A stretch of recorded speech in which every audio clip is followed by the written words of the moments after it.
Blessings, friends. It's Maia here with an Astro update. On January 25th, we have a full moon in the playful, creative, and flamboyant sign of Leo at 5 degrees. This is a fixed fire sign moon filled with radiance, warmth, and loyalty. On a positive level, this Leo full moon can bring about self-expression, confidence, generosity, and playfulness. On a negative level, this full moon can activate dogmatic views, pride, or drama. For better understanding of this full moon, look back to the end of July and the beginning of August last year. What themes were current for you, or what was playing out then during the new moon in Leo? A full moon is when the sun and the moon are opposed in the sky, creating some kind of tension, peak, release, or culmination point. The fixed signs of Aquarius, Leo, Scorpio, and Taurus will likely feel the effects of this full moon the most. One of the biggest transits of 2024 is Pluto, the planet of death and rebirth, moving into a whole new sign, Aquarius, and house placement for us on a collective and individual level.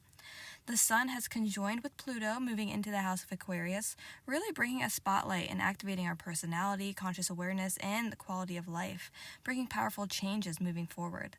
Look to see what whole sign house Aquarius falls in your natal chart to see what changes lie ahead for you individually. The full moon will also be squaring Pluto, conjunct the sun, and making a T-square to Jupiter, the planet of expansion and growth. This can mean we may need to put some effort into the changes occurring while simultaneously not wanting to. It can also activate negative qualities of Jupiter, such as overindulgence, overextending, pessimism, or lack of optimism. However, we do have Jupiter, the planet of abundance and growth, going direct after being retrograde the last couple months, and Uranus, also the planet of sudden changes, will also be going direct in 2 days, giving us hope for positive changes ahead. This lunation, squaring Jupiter and Taurus, may also have us questioning our structure and values. What is truly sustainable? What's not really working? What needs surrendering to? Do we need to close one chapter to open the next? This square may also bring about tension around our much-needed expansion for ultimate soul growth and renewal. It's best with Pluto involved in this T-square to not be so fixed and set in our ways, to be willing to look at the structures in our life with a curious eye and non-attachment so we do not resist what's coming our way and so we can make positive room for what is coming down the line. Being practical and flexible can be very helpful during this time. Mercury, the planet of communication, will be trining Uranus, the planet of sudden changes and eccentricity. Additionally, Mars, the planet of action and warrior-like energy, will also be trining Uranus, the planet of sudden changes and eccentricity. This could bring positive sudden thoughts, ideas, or information, as well as action-oriented decisions in a creative breakthrough or rebellious nature. Questions to ask ourselves during this Leo full moon. Where can we invite more creativity and playfulness in our life? What changes can we welcome in through practicing acceptance and trust? How can we dive into the joy of our inner child or join in with the joy of our children and romantic life? What leadership qualities can we cultivate to bring about greater generosity to large groups of people and humanity? In what ways do our emotional and physical hearts need healing? How can we cultivate greater health and care for our heart, spine, upper back, and circulatory system? What hobbies can we take up, or what hobbies do we need to end to begin a new one? How can we receive notoriety and honor for ourselves and our achievements, allowing ourselves to be seen and admired for our unique light shining for all? Full moon and Leo blessings to you all. What area of life will this be happening for you based upon your rising sign? For Aries rising, this full moon will be happening in your 5th house. This could be an ending, a culmination point, or even enjoyment around children, creativity, romance, hobbies, and celebration. For Taurus rising, this full moon will be happening in your 4th house. This could be an ending, a culmination point, or an enjoyment around home, family, property, real estate, and emotional security. For Gemini rising, this full moon will be happening in your 3rd house.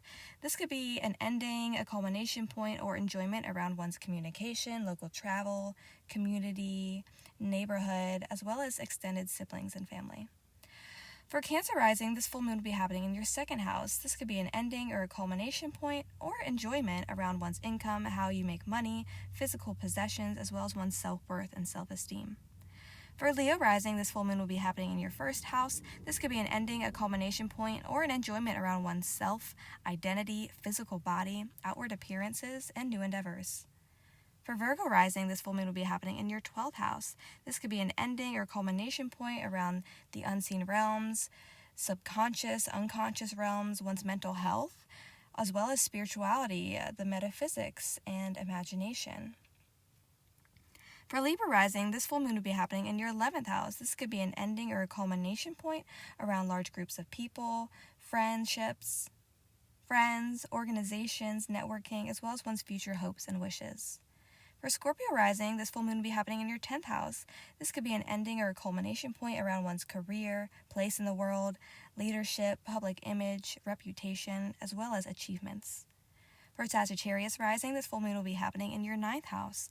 This could be an ending or a culmination point around one's higher learning, higher education, or an enjoyment around these things, as well as long-distance travel, philosophies, belief systems, and cultural relations. For Capricorn rising, this full moon will be happening in your 8th house. This could be an ending or culmination point or enjoyment around shared money, shared resources, investments, inheritances, taxes, loans, as well as intimacy and sex. For Aquarius rising, this full moon will be happening in your 7th house. This could be an ending, a culmination point, or enjoyment around personal relationships, business relationships, marriages, contracts, and agreements. And last but not least, for Pisces rising, this full moon will be happening in your 6th house. This could be an ending or a culmination point around one's health, work, employment, diet, exercise, daily routine, as well as pets and animals. Full moon blessings to you all.